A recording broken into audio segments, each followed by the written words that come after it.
Good evening and welcome back to the Africanadian Resource Center.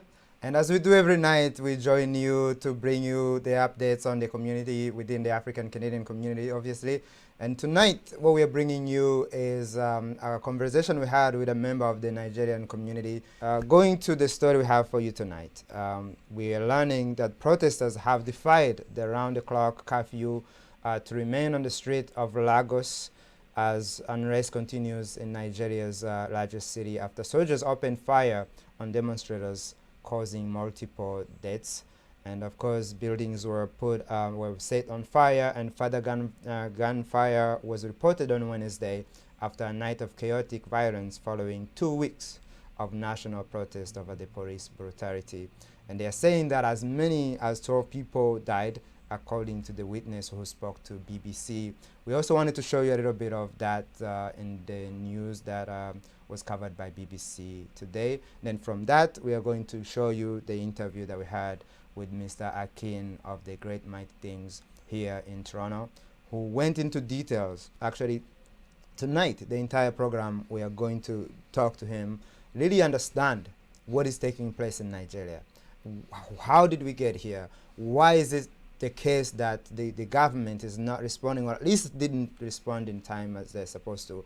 And what are the young people looking for? What are the answers they're looking for? Because for them, it's not about just like the EndSARS hashtag or movement. It's beyond that. They are looking beyond that. They are looking to change the ways things are run in Nigeria. And of course, for those of us who are African, we know that that's a song that we want to sort of see across the continent. So without further ado, here's the coverage from BBC, and then we'll go on with the coverage with the interview. We are comforted that we have not recorded any fatality.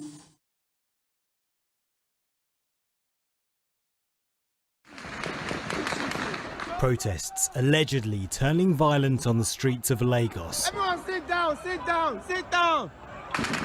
We haven't been able to verify this footage, but it's said to show uniformed men shooting at protesters. One eyewitness said they counted around 20 bodies and at least 50 injured. Human rights organisation Amnesty International said it also obtained credible reports of deaths, and that soldiers allegedly barricaded the protest area, preventing ambulances from reaching the injured. The authorities have promised an investigation. Earlier in the day, the protests were largely peaceful. The special anti-robbery squad may have been disbanded, but many here are still unhappy with police brutality. They want more changes to the security forces, as well as reforms to the way the country is run. We're here because we believe in what we're fighting for. We're firm to it. And you know, if you listen to our national anthem and our national pledge, we are here to defend our unity. We are fighting for the truth. We are fighting for the labor of our heroes past. We don't want it to be in vain. I prefer to die well for my children to have a better tomorrow. The truth is it. Protests like these have been ongoing for 2 weeks, but the authorities have had enough, now imposing an indefinite 24-hour curfew on Lagos and other regions. The question is, have the protesters had enough too? Paul Hawkins, BBC News. Well, the protests which went so badly wrong last night have been going on for the past 2 weeks. They began over Nigeria's special anti-robbery squad known as SARS, which has been accused of illegal detentions, assaults and shootings. President Buhari dissolving the police unit last week, but demonstrations continued, calling for more changes in the security forces and wider reforms against corruption. The Lagos state governor claims criminals have now hijacked the protest movement. On Tuesday, he announced an indefinite curfew across Africa's largest city and ordered anti-riot units to be deployed around the country. All right, Akin, thank you so much for joining us. Obviously, considering Thank the you very much. circumstances today and what we want to talk about, it's very sad. But first, tell our audience about you and what you do in the community. My name is Akin Rotimi, and yeah, so I run a communications agency here in Toronto, and what essentially we focus on is communications for development. Helping nonprofits and charities to amplify the work that they're doing in the communities around here. Of course, I'm a Nigerian, and very much, very much connected to what is going on at home. And like every Nigerian all over the world, uh, we're currently dealing with communal trauma, based on some of the unfortunate events going on in Nigeria. Yeah. Yeah, and thank you for stating that, because I think the idea of trauma, sometimes we see it when it's past the actual event. But the fact that I know you're working and you've worked a lot in the non-for-profit sector dealing with trauma, so for you this one hits home. Tell us what's going on in Nigeria, because and let me just give people the background. For people like me, as a Rwandan who lives through genocide against Tutsis, when things like the protests and the things that are happening in Nigeria happen, or even Black Lives Matter movement, all of these brutalities that take place, when they're happening, for people like me, we choose not to follow because it affects us and it takes us back. So I really wanted to have you on and to have an understanding of what's going on. I do my best not to do the social media following, but now obviously when it gets to a point like this, we don't have a choice because we want to support our brother. What's going on exactly in Nigeria? Right. So, yeah, I understand where you're coming from. Trauma is hard to deal with. There's a lot to take and process going on the internet all over the world, right now in Nigeria. For those of us, that for those that are not in Nigeria that see those things on the internet, it's depressing enough. So you can imagine those actually on ground. Now, to provide some context, there's been an uprising, by young people in Nigeria, in recent times concerning police brutality. There's been you know, a series of events, a series of human rights violations by, an organization, a unit in the Nigerian police force called the Special Anti-Robbery Squad, which was designed actually to address, armed robbery and other things like that, but unfortunately got out of hand and actually turned on the people.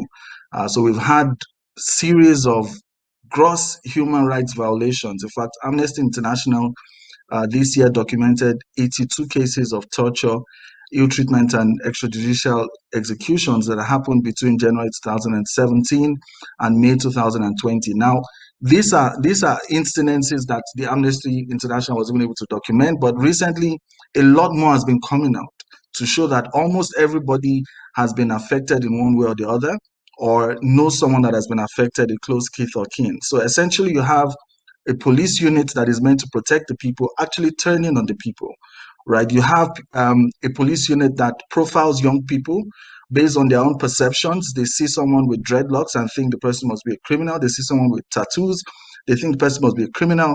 They see someone with an iPhone and they think the person must be a criminal. And it results in rape, it results in extortion, and it results in many cases to actual extrajudicial killing of young people. Now, this has gone on for a long time. This has gone on for a very long time. In fact, the NSAS hashtag is not something that is exactly new. It has been around since 2017, where people have tried to bring attention to this issue, but unfortunately, the government just didn't do anything about it. Up until October 8th, when all of these protests, started spontaneously all over Nigeria, right, following the killing of a young man, right, which was recorded, a killing of a young man that I didn't, you know, it's very difficult to process. But seeing these things, is what led to the protest all over the country, and it's gone on for a while. The young people, have been very organized and been very organic in how it has been organized, very peacefully demonstrating and making demands of government to actually reform, and address, these fears, these concerns that have been going on for such a long time, and which, government did nothing about, essentially. So if you ask me, this NSAS is a monster that the Nigerian society, the Nigerian elite, the Nigerian government, you know, as nurtured for a long time, and which is now escalated in their faces beyond what they expected. Unfortunately, the response of the Nigerian government has been typical. They've used the old tricks in the books, which essentially is not working for this generation. This is a digitally connected generation that are able to document, are able to collect evidence, are able to spotlight whatever it is that they are going through. So the usual tricks of intimidation of young people has not just been working, and which is what they find difficult to process. So the young people have essentially said, you need to put an end to police brutality, and they were very organized and made 5 clear demands from government, which includes the immediate release of all arrested protesters, because it is the rights of young people, enshrined in the Nigerian Constitution, for everybody to be able to peacefully protest. They've asked for, the second demand that was asked for is justice for all deceased victims of police brutality and appropriate compensation for their families. So, Kizito, you as well,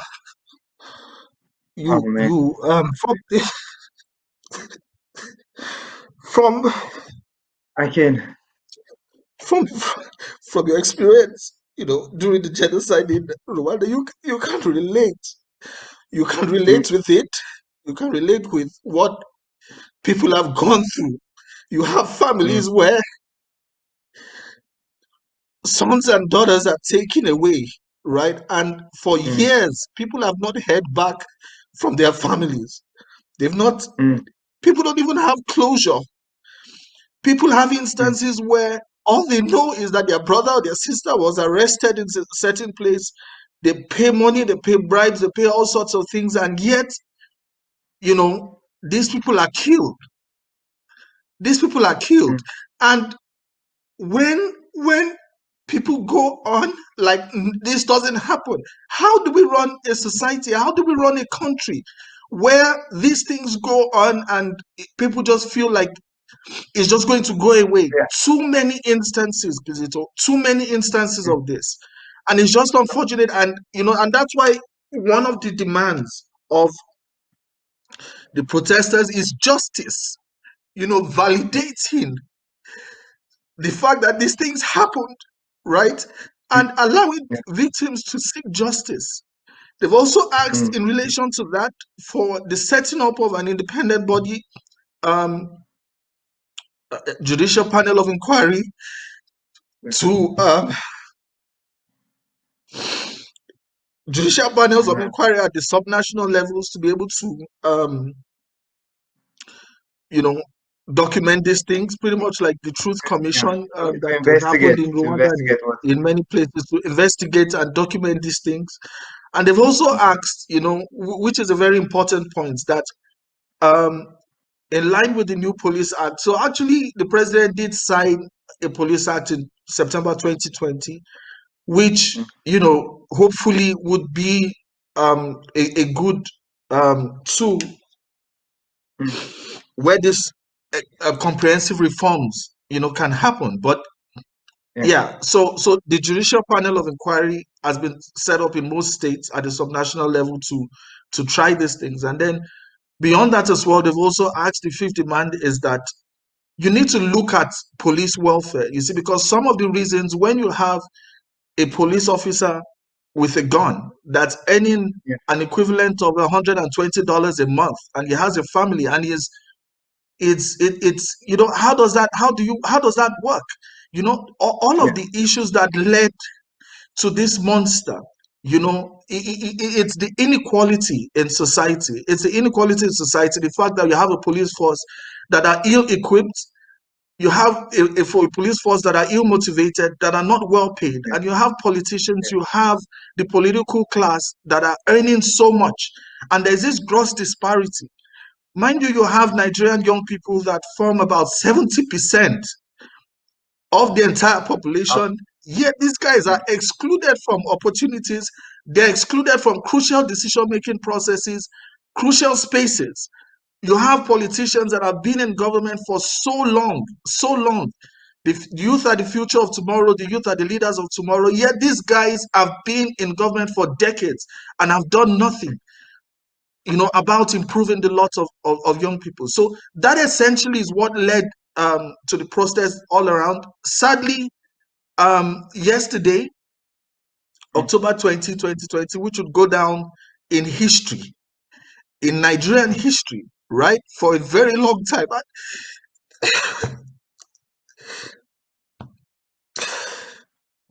It's okay, man. It's You okay. had It's on, understandable.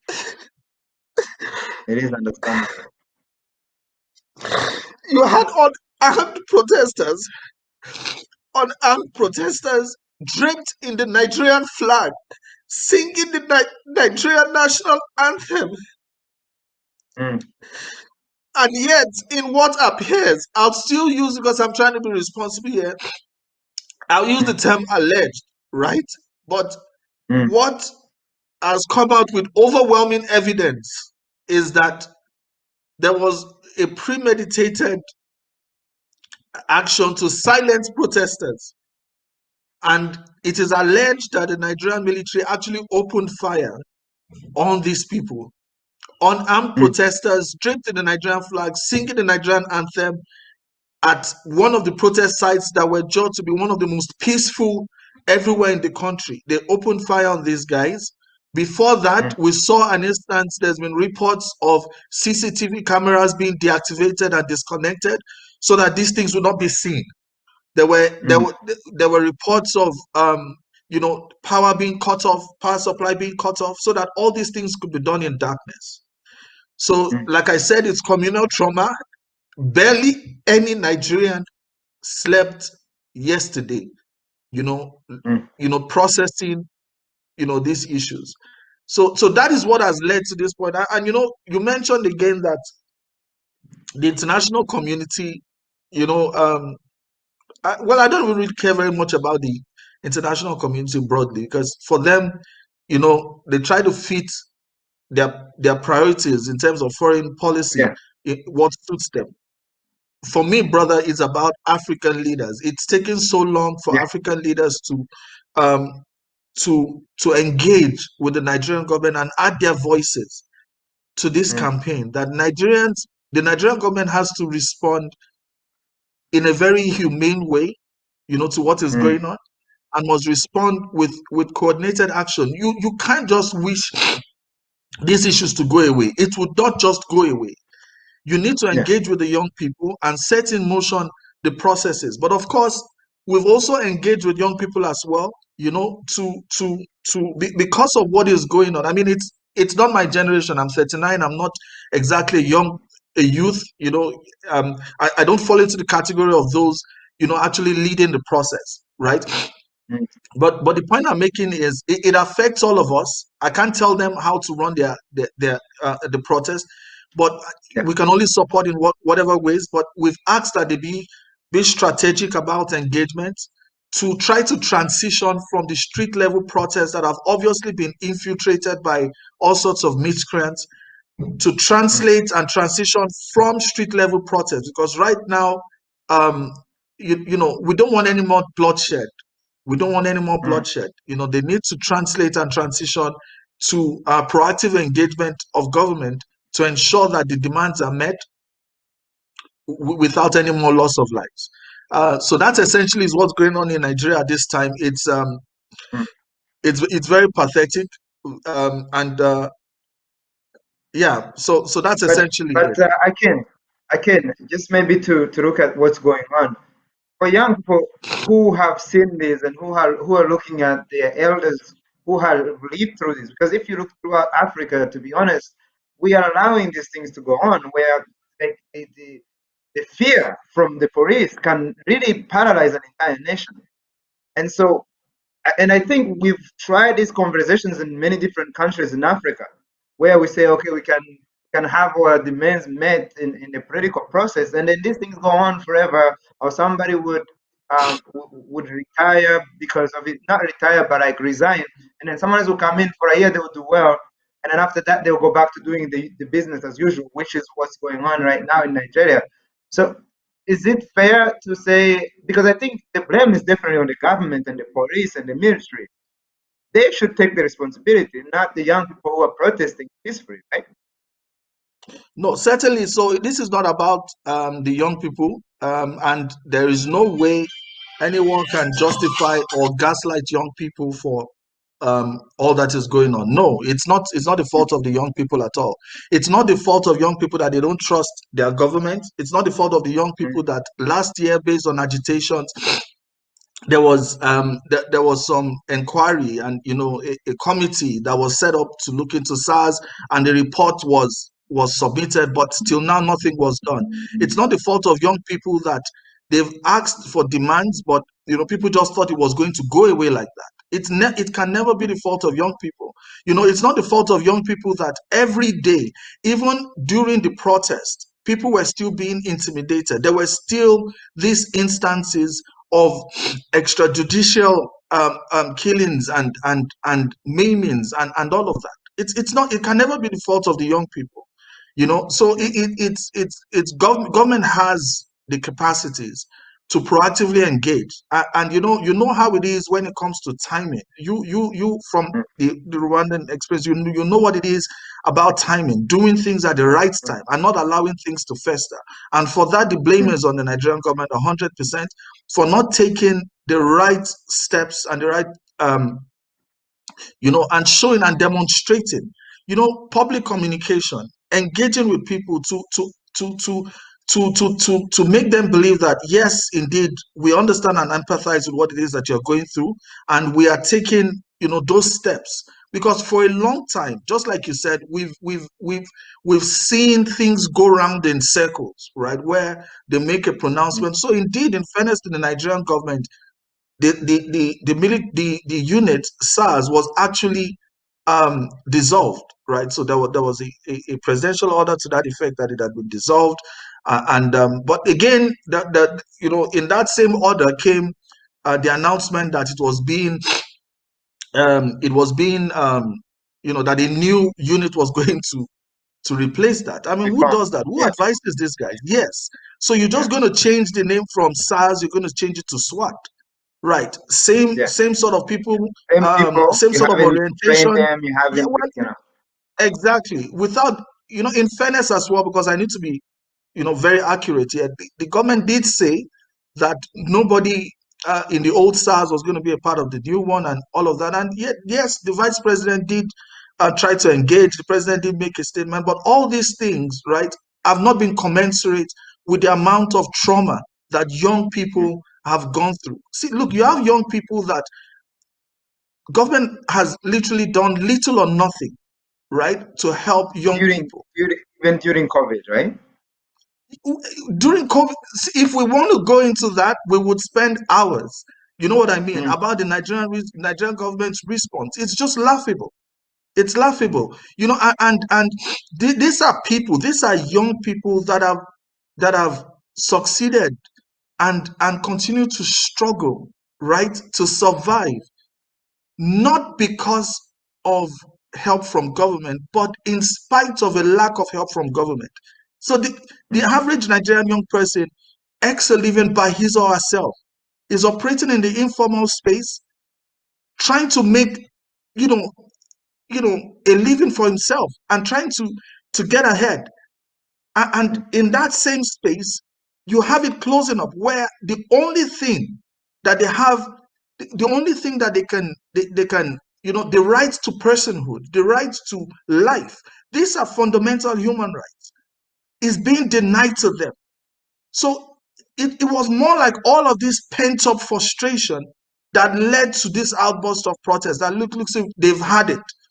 They've had it. So if government is not going to do something about it, they're going to take it upon themselves to ensure that these demands are met. And you need to follow through the NSAS campaign. It's been very, very organized. They've demonstrated to government what efficiency is, what accountability is. There have been different sort of organizations. You had you had very organically organized with no defined leaders. And that's the problem that, the government has had as well, because previously people are picked up.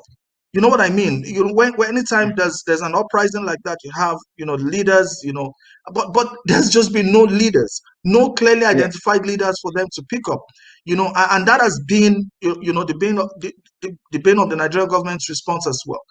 So essentially you have, they've organized medical response units. They've organized even psychological trauma and counseling. They've organized all sorts. They've provided welfare. Feeding protesters daily. They've raised funds transparently and accountably, and they've done all of these things outside of formal government structures. And that is what gives one the hope that, look, this generation perhaps is that generation that is going to turn the tide and actually change the course of Nigeria's history. So their demands is a lot. And Kizito, we've talked about this a lot. If Nigeria gets it right, the whole of Africa is going to get it right? I'm with Everybody. you. And that's why I was just having a conversation now. Yeah, absolutely. yeah. So that ripple effect of Nigeria getting our acts together, getting our young people, involved, gainfully employed and energized, the African uprising can be real. And this is this golden moment, 60 years after Nigeria's independence. This is that golden moment that generations that have come before us, things that they failed to do, this young generation is rising up to say they're going to get things done, right? They must change, Get it things done must and change. get it done now too, because what happened, and I was having Exactly. this conversation with someone from Ghana, where we've had independence, but we've not had freedom from the European hand. And I think that is the challenge we Absolutely. keep going. Absolutely. So these are the vestiges. Yeah, some of these things are the vestiges of, yes, years of colonialism, years of military rule, years of all sorts of things that are, and that's why right now, a lot of people are trying to frame this narrative along ethnic and religious lines. It's not true. This is not a north-south divide. There's nothing Christian, Muslim about this. This is just young people that are fed up with the status quo and are asking for reforms across board. Not just about NSAS. NSAS goes beyond that. It's just a symbol. It's just one of the things that has galvanized the young people. They're asking for more, a more equitable society. They're asking for us to look at government structures, to look at the Senate, to look at the National Assembly. Yeah, All of I was these just people gonna, that maybe take a if we can disproportionate, talk about that a little bit. I was looking at yeah, the funds or the budget for the government officials versus the funds for the healthcare system and the funds for like a different systems. And the government officials have almost like 10 times the amount of the budget. And it's it's just like the unbelievable. Senate and the registrate compared to the healthcare system for about how many people, how many millions in Nigeria? So it's estimated at 200 million Nigerians now. It's unbelievable. There's no functional public healthcare system. It's everybody. So in Nigeria, there's this joke that, well, it's not a joke because it's the reality of a lot of people, that you are more or less your own government. You're providing your own power because there's no stable power supply. You are one step. You're providing their own healthcare, providing their own security, providing everything. Yet you have a disproportionate amount of money going to cater to entitled politicians of the older generation that don't even seem to have any empathy at all. But again, we need to be very careful about just you know it's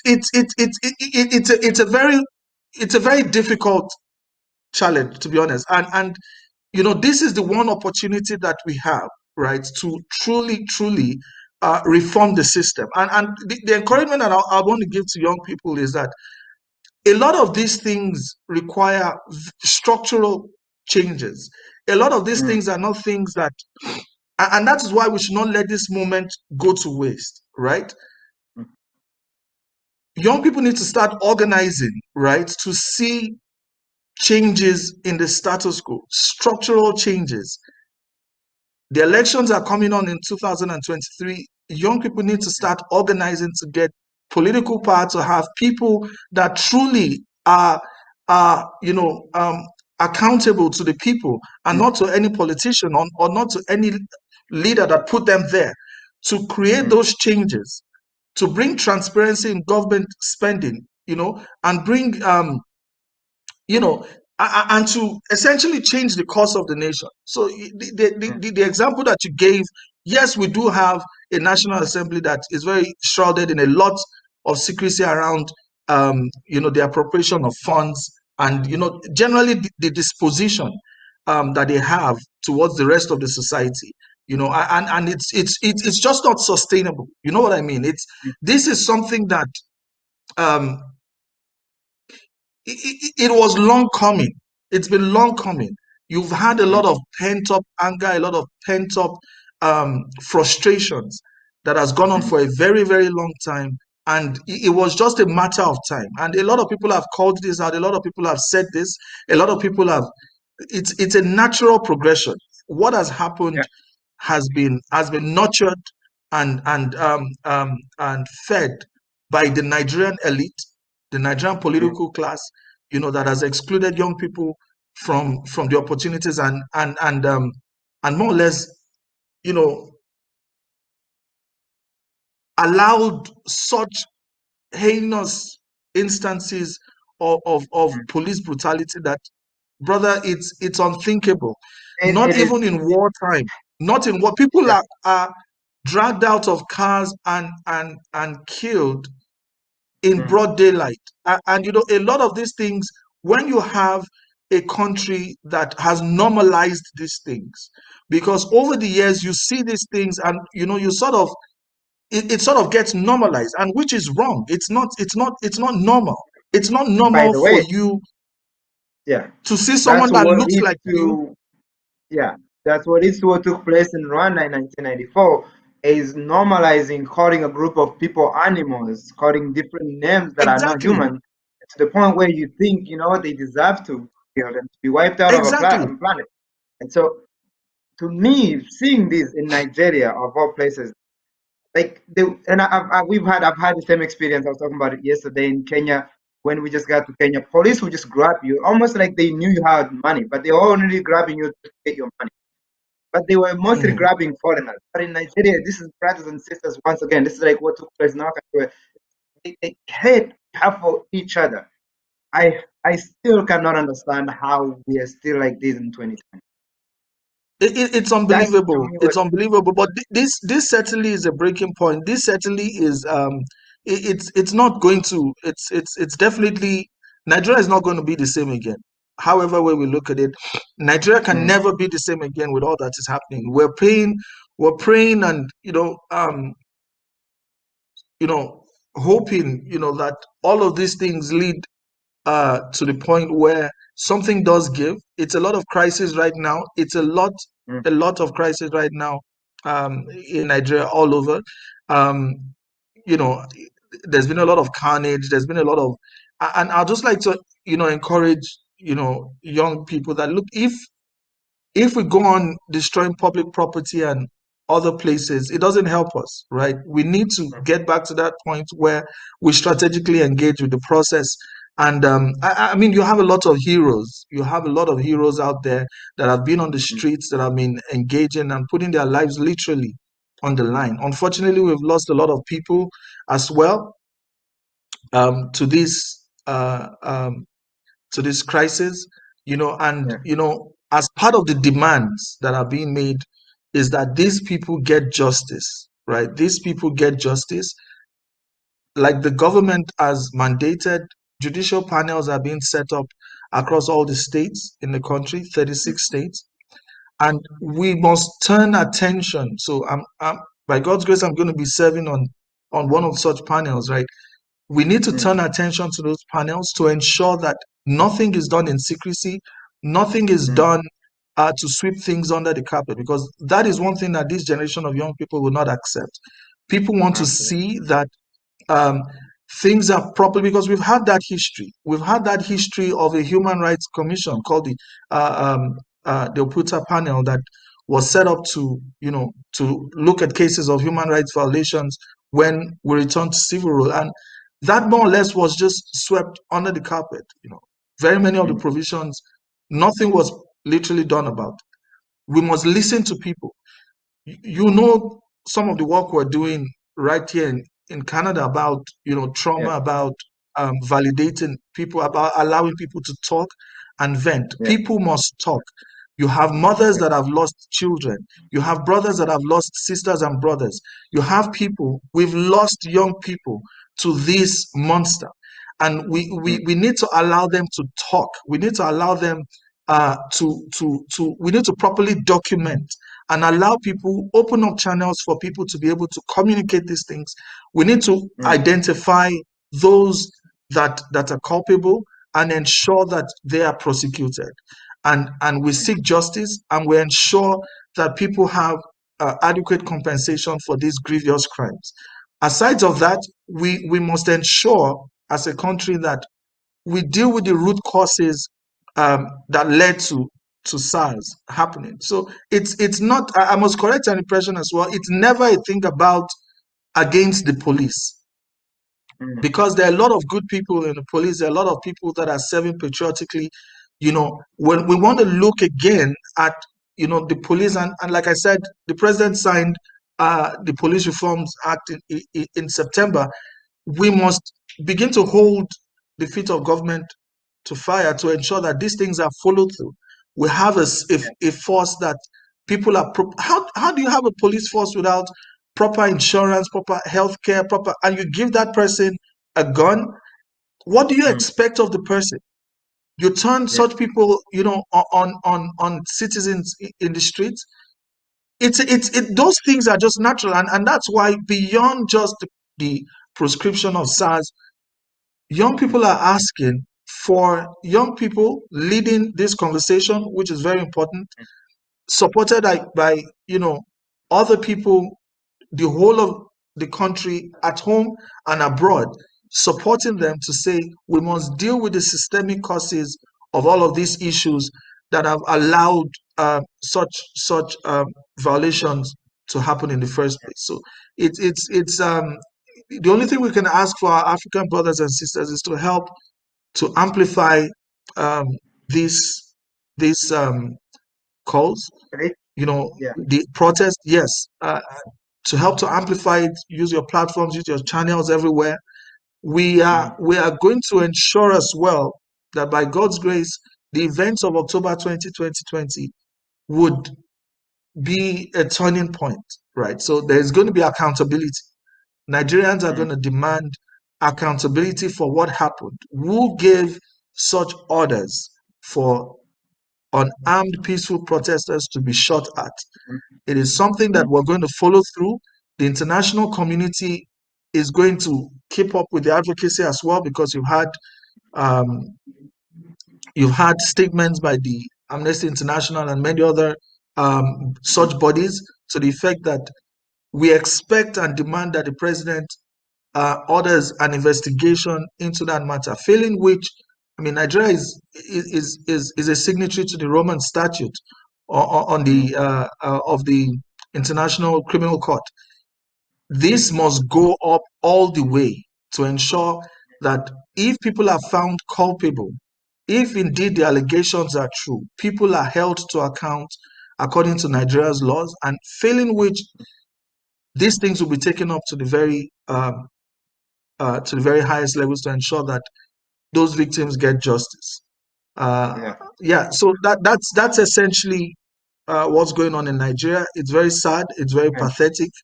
It's something that every Nigerian, everywhere, at home and abroad, everyone is concerned about. There's nobody that can say they are not affected. We all are going through communal trauma at this point in time. If you see a Nigerian, just try to be extra nice, because these are not very pretty times. Yeah, and I'm really sorry, because obviously, like for us, specifically for me, these things happen. I see it and I keep my distance, and now I'm realizing, just talking to you, but also talking to our colleague who is also Nigerian, how much it's affecting your community. And so that's why definitely I was like, no, we need to talk about this. And also, hopefully, we get our leaders, we get the power players in Africa to also get involved, get engaged, not just watch things from the sideline because it might be a friend to the leadership of Nigeria. Actually push the government of Nigeria. That's why we're there. That's why other governments in Africa are there to make sure that something like this, when it's happening, we don't wait until the worst happens before we can step in. We do that right now. And I know some of the African governments might be fearing the same thing happening in their community. But for those that are standing in good standing with their citizens, today, not tomorrow, today, they need to step up and let the government in Nigeria know we cannot do business with you if you treat your people like that. We cannot allow Absolutely. Africa to continue to go through this. In 2020, we cannot be living like this. Like the world is laughing at us. Like how do we It, treat it, our own it, people like it's pathetic. Is it? You had recently a young, two young guys that started a tech company, um, that was just, bought, but with for $200 million. These are young Nigerians that, with Mm, their ideas, they sat down, incubated a business, incubated an idea, and turned it into a $200 million company. If you look at these guys are the typical targets of police brutality because they have dreadlocks, um, they have tattoos, they they look like the people that these guys think are criminals. How does that mm, work? How does a tech entrepreneur go around with a laptop and you say because the person is with a laptop, the person must be a fraudster? How do you allow that to happen? Where young people that are not given opportunities, that are trying to do these things themselves. I have mm, engaged with young people driving businesses in Nigeria, and power goes off during a meeting or during something, or you have unstable internet, you have all sorts of challenges that they have, and these guys run from pillar to post, just trying to compete, trying to be productive, and you mm, target such people, right, to be extorted. This is literally the lived reality, the lived experience of a lot of young mm, people. Almost every one of them have faced one sort of crime crisis or the other at the mm, hands of the police. It should not be. It's not a normal society. We've allowed it to fester yeah, for too long. The yeah, society has evolved to the point where the young people have said, never again, never yeah. again, Enough, never enough again. is enough. And I know, for Nigeria, one thing we share with Rwanda, Nigeria has, you said it even earlier, 70% of your population is under the age of 35, if I'm not mistaken, probably younger. Absolutely. Yes, That correct. means, to be honest, the leadership, this assembly, all of that should be, at least 70% should be under the age of 35. That's really, to No, me, absolutely. democracy. These That elders should need be to the step aside. representation. Yeah. Yeah, so I hear you about that. Yeah, that political participation, political offices should be representative of, the demographic structure, right? Young people are in the majority, then they should be visible in government Yeah. and have a voice in the democratic spaces that, the political spaces that affects their lives. You know what I mean? You can't have a situation where you've had people recycled over generations. You've had people that have And been in government bringing since the no vision, 70s. bringing no solution, just the same nonsense every No new time. ideas, no new Yeah. ideas, no new ideas. And that's why, no new ideas. That's just Mm, what I would say.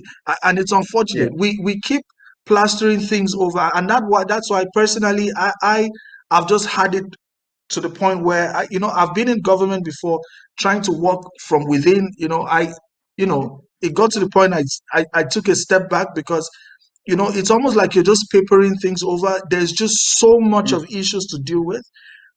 Poverty has been weaponized. You know what I mean? That yeah.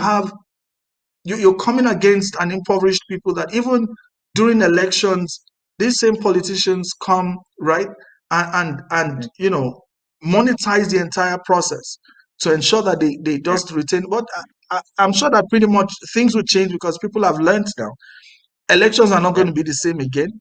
People know that they're not going to sell their birthrights for any stipends during elections. Mm, And yeah, so that essentially yeah. it's a seismic change right, in what is happening. Young people are going to demand greater accountability.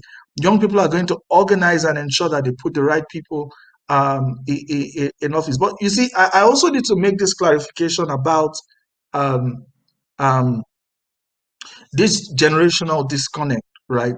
It's not like everybody in the older generation, have been totally evil and bad, and all Nigerian politicians Yeah, are bad. yeah, yeah. It's not exactly correct. You have a lot of reformers from within that have been working at it and trying their best to make things happen.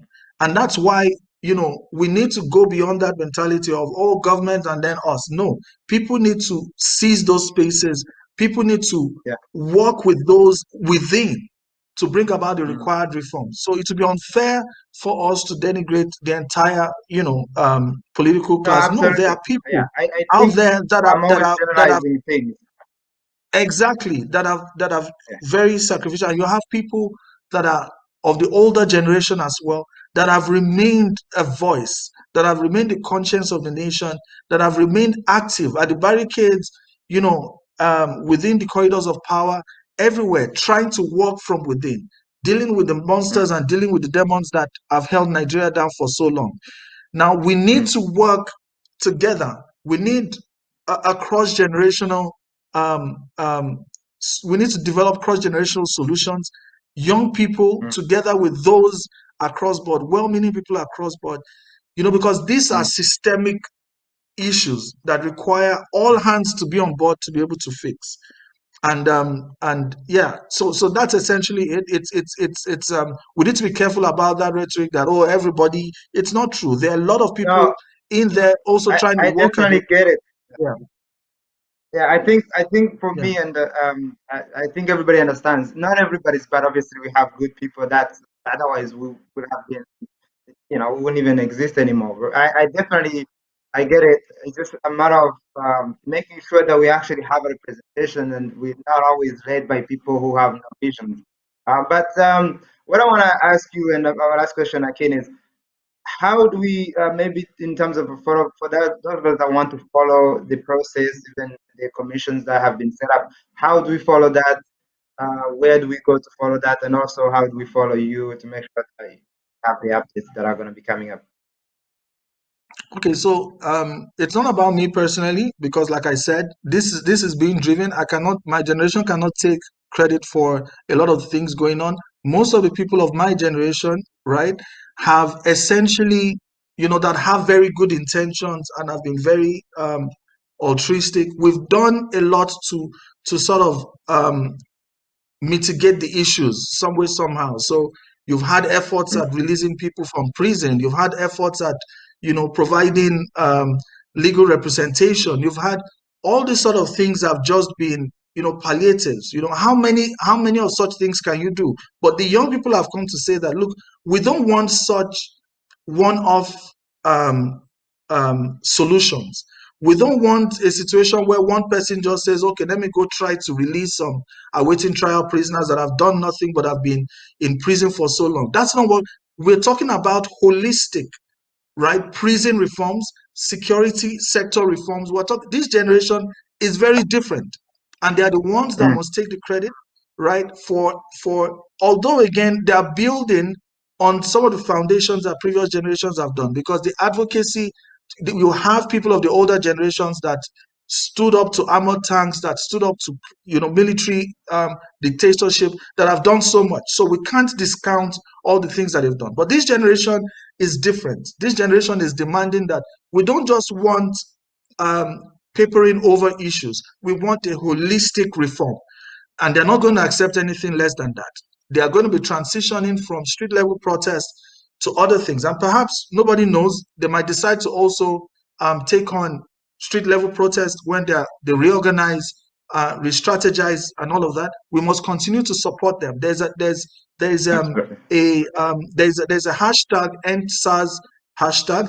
Again, it is not just about ending SARS, because in fairness to the Nigerian government, they have dissolved SARS, but that end SARS hashtag has become that rallying cry for bringing attention to all the issues. So you can follow that. It's not about me personally, to be honest. like I said, about one of the demands, the Judicial Commission, it's been set up across all the states. People need to start paying attention to holding those panels to account to ensure that they actually deliver on the mandate of securing justice. So those panels have young people that are representatives, it has student representatives, it has youth representatives, it has civil society representatives, it has all sorts of representatives that are there. We need to ensure that is one of the crucial tasks, to ensure that people are humanized. We don't want people to just be statistics. We want to help people to seek closure. How do you have a child disappear and you don't know where that child is 10 years after? These are not stories from movies or films or books. These are real life lived experiences of people.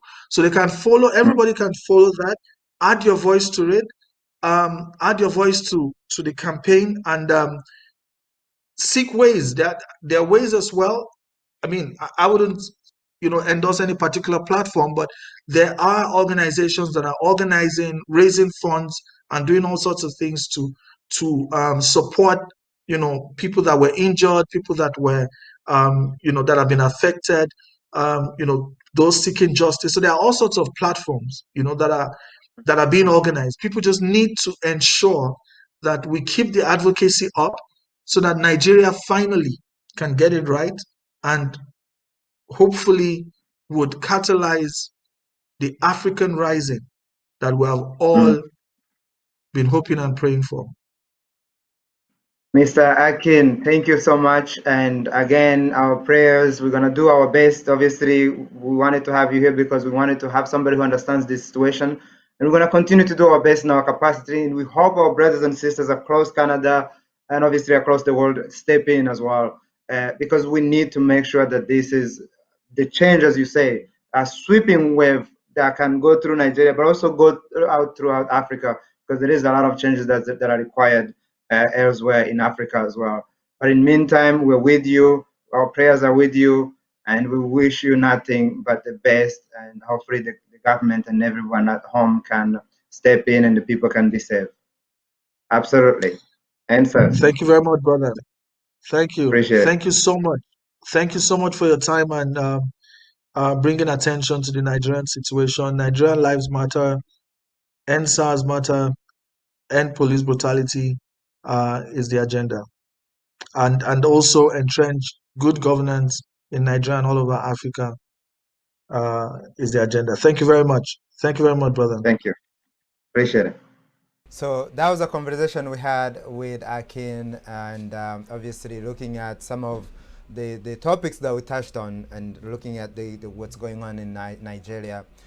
It is very sad, and we know that the Nigerian community globally, especially here in Canada, are affected by it. And so, like I said in the interview, we're with you.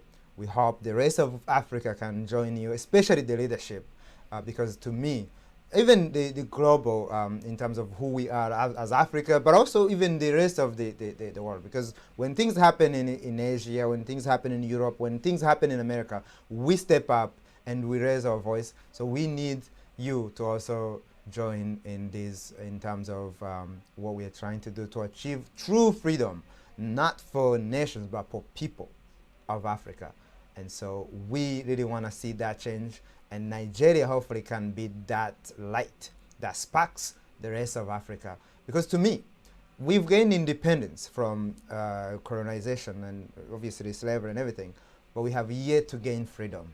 And from most of our wise ancestors, what we've learned is freedom and power is not given. Power is taken.